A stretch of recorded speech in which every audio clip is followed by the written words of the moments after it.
Buenas tardes, soy la doctora Negrete. En esta oportunidad conversaremos acerca de los objetivos de esta presentación son conocer las patologías endometriales más frecuentes, identificar los factores de riesgo para la patología maligna y para la patología benigna y saber cuándo derivar al especialista.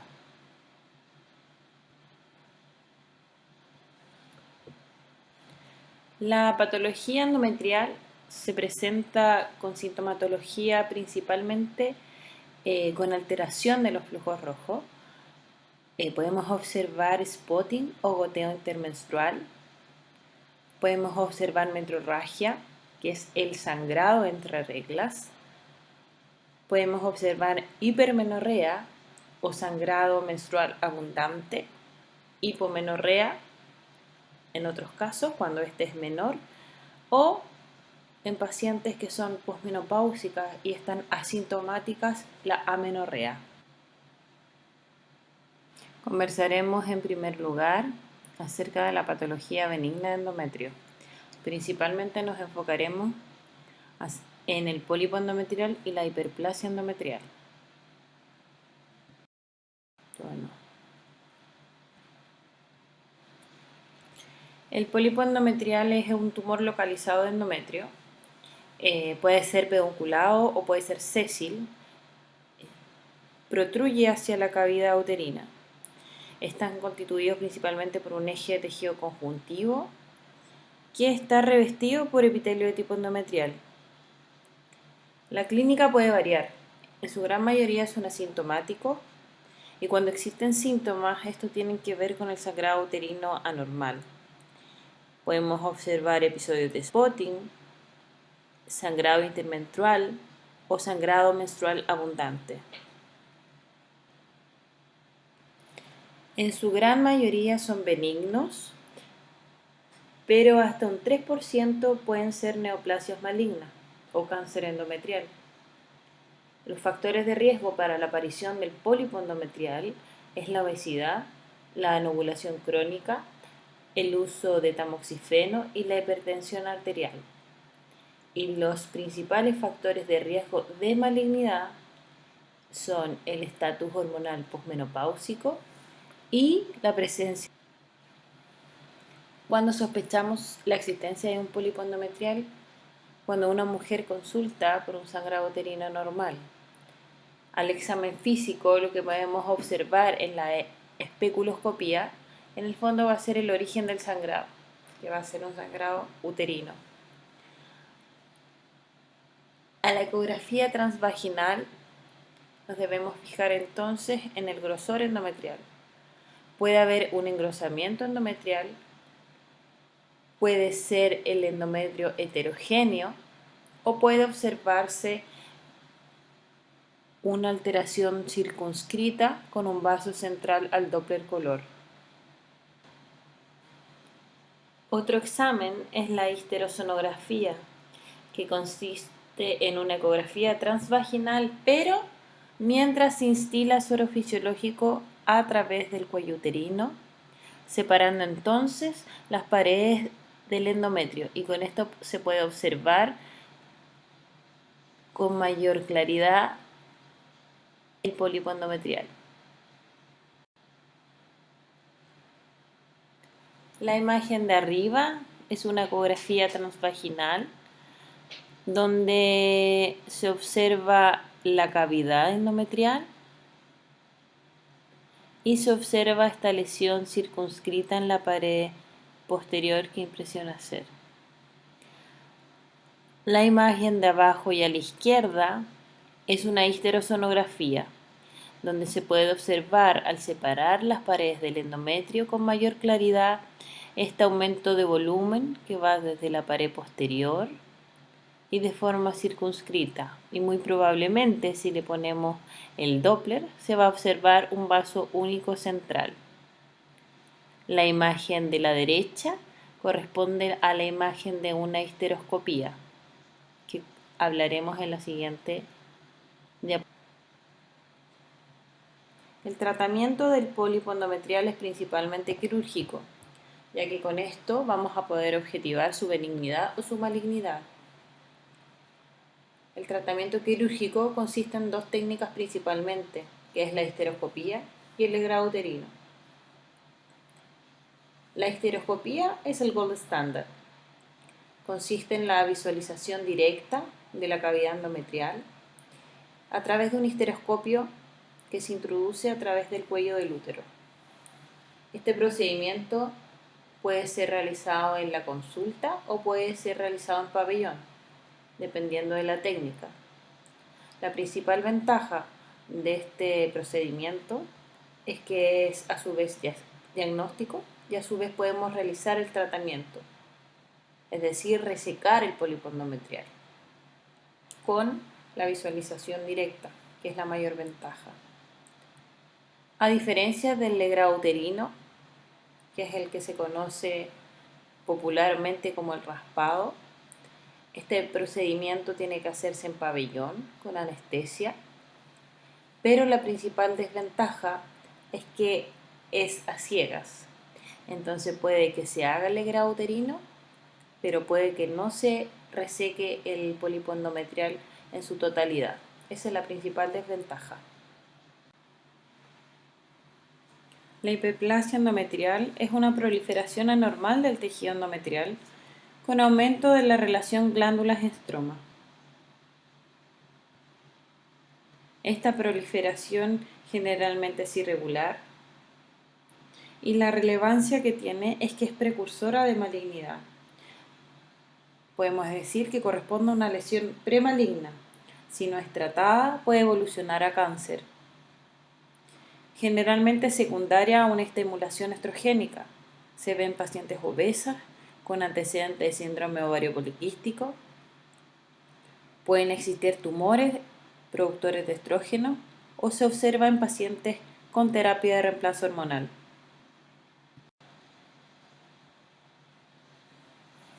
Los principales factores de riesgo de la hiperplasia endometrial son la obesidad, la menarquia temprana y menopausia tardía, la nulliparidad, el síndrome de ovario poliquístico, el tumor productor de estrógeno y el uso de tamoxifeno. La obesidad tiene que ver con el aumento de los niveles de estrógeno secundario y la conversión de androstenediona en el tejido adiposo. La nulliparidad y el síndrome de ovario poliquístico tiene que ver con la exposición de las pacientes al estrógeno sin contraposición de la progesterona, y ese es el principal riesgo de la hiperplasia. ¿Cuándo sospechamos la hiperplasia endometrial? Bueno, como todas las patologías del endometrio, con la clínica de sangrado uterino anormal. En la ecografía transvaginal lo que podemos observar es un endometrio grueso, fuera de los límites normales. Se han establecido como límites normales valores hasta 16 milímetros de grosor endometrial en una mujer en edad fértil, hasta 5 milímetros en una posmenopáusica sin terapia de reemplazo hormonal y hasta 8 milímetros en una paciente posmenopáusica con terapia de reemplazo hormonal. La hiperplasia endometrial tenía principalmente dos clasificaciones: hiperplasia endometrial simple o compleja, según su patrón arquitectural, y según la presencia o ausencia de atipias se clasificaban en sin atipias o con atipias. Desde el año 2014, la OMS simplificó esta clasificación dependiendo solo de la presencia o ausencia de atipia celular. La atipia celular se define como células epiteliales agrandadas, hipercromáticas, con un núcleo prominente y con aumento de la relación núcleo-citoplasma.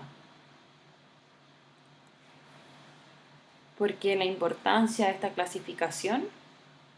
Porque se ha observado que las hiperplasias que son carentes de atipias o normotípicas tienen una alta tasa de regresión, incluso que puede ser espontánea, y prácticamente existe un nulo riesgo a progresión de cáncer.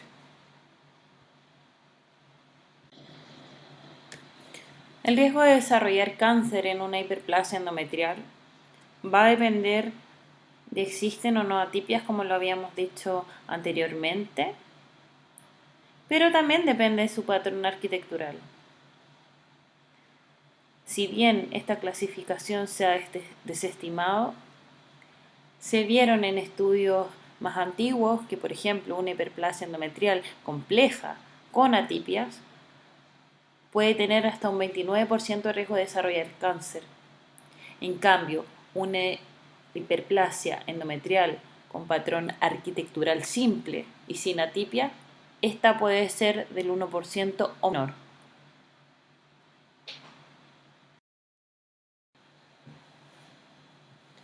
El tratamiento de la hiperplasia endometrial puede ser médico o quirúrgico.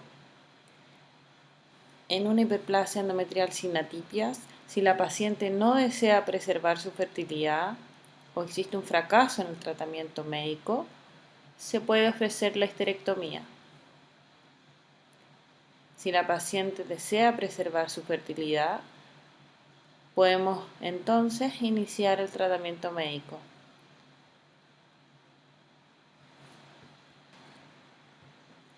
El tratamiento médico principalmente con progestágenos.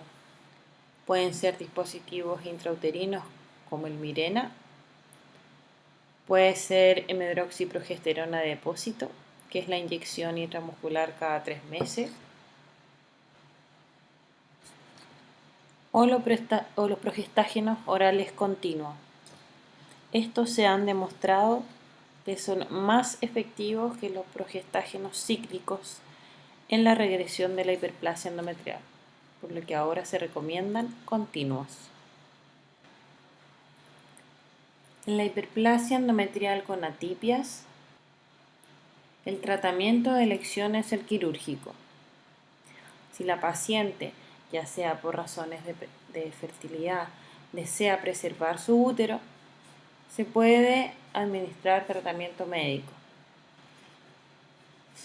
El tratamiento médico también va a ser progestagénico. Antes de iniciar el tratamiento médico, idealmente debería realizarse una esteroscopía con resectoscopía, ya que este método ha demostrado tener la menor tasa de cánceres inadvertidos u ocultos. El seguimiento de estas pacientes debe realizarse con biopsia de control a los 3 y a los 6 meses de tratamiento médico.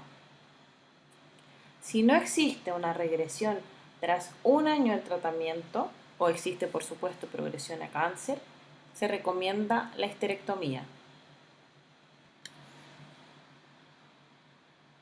La patología maligna de endometrio es la tercera causa de muerte por cáncer ginecológico. Aumenta su incidencia con la edad y también aumenta con la presencia de obesidad. La clínica, como cualquier patología endometrial, es el sangrado uterino anormal. Los factores de riesgo para la aparición de cáncer de endometrio son similares a los factores de riesgo para la hiperplasia endometrial.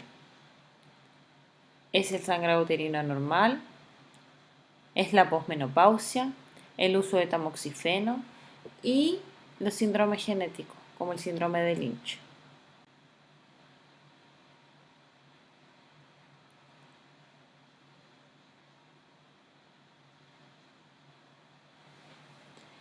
Existen dos tipos clínicos de cáncer de endometrio según Buckman. El tipo 1, que es el más frecuente, llega a ser hasta el 80%, se dan pacientes perimenopáusicas y son hormonodependientes. Es decir, cuando existe la exposición a estrógenos sin contraposición de progesterona. La lesión precursora es la hiperplasia endometrial. Generalmente a la histología son adenocarcinomas endometrioides y el pronóstico es muy bueno, hasta el 90% de sobrevida a los 5 años. El cáncer de endometrio tipo 2 es menos frecuente, se da en pacientes postmenopáusicas y no es estrógeno dependiente. La histología tiene que ver con cánceres no endometrioides, ya sea carcinoma seroso, de células claras o un carcinosarcoma. El pronóstico suele ser malo. Hasta el 50% al momento del diagnóstico tiene extensión extrauterina.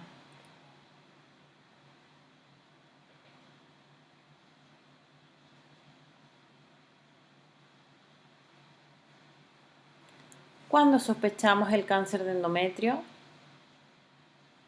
Cuando hay un sangrado uterino anormal, cuando en una posmenopáusica observamos una piometra o un hematometra, o cuando hay un PAP alterado, también lo podemos sospechar.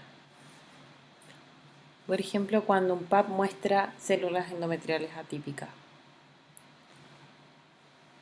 En la ecografía transvaginal se puede observar un engrosamiento endometrial cuando el cáncer de endometrio es tipo 1, ¿verdad? Y el diagnóstico de cáncer de endometrio, por supuesto que es histológico y se puede realizar a través de una biopsia aspirativa o en la biopsia PIPEL, que esta se puede realizar en la consulta, es un procedimiento que se hace sin anestesia, a través de un legrado uterino, que este se realiza en pabellón, o a través de una histeroscopía, ya cuando la estadificación del cáncer de endometrio es quirúrgica. La principal cirugía es la histerectomía total más salpingoforectomía bilateral. Generalmente se realiza una biopsia rápida. Con esto nos va a orientar acerca de la profundización de la invasión del cáncer en el miometrio, el tipo histológico del cáncer y el grado de diferenciación. Y con esto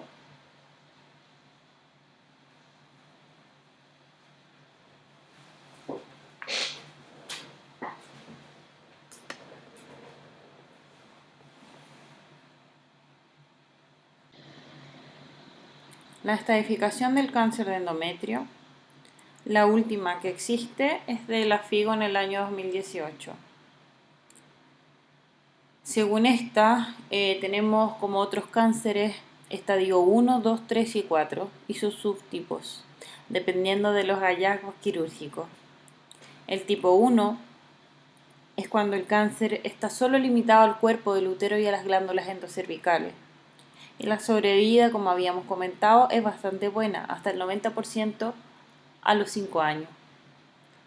En cambio, cuando ya invade la mucosa vesical, rectal o existe metástasis a distancia, que estaríamos hablando de un estadio 4, la sobrevida es solo del 20% a 5 años.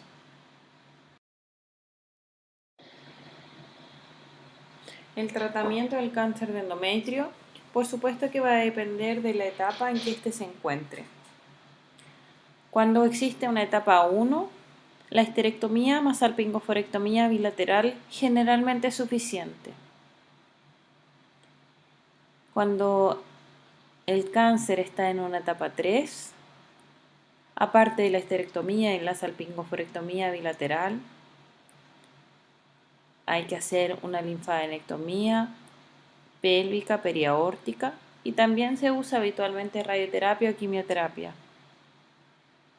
Ya en una etapa 4 se puede hacer también tratamiento adyuvante con quimioterapia, hormonoterapia y radioterapia.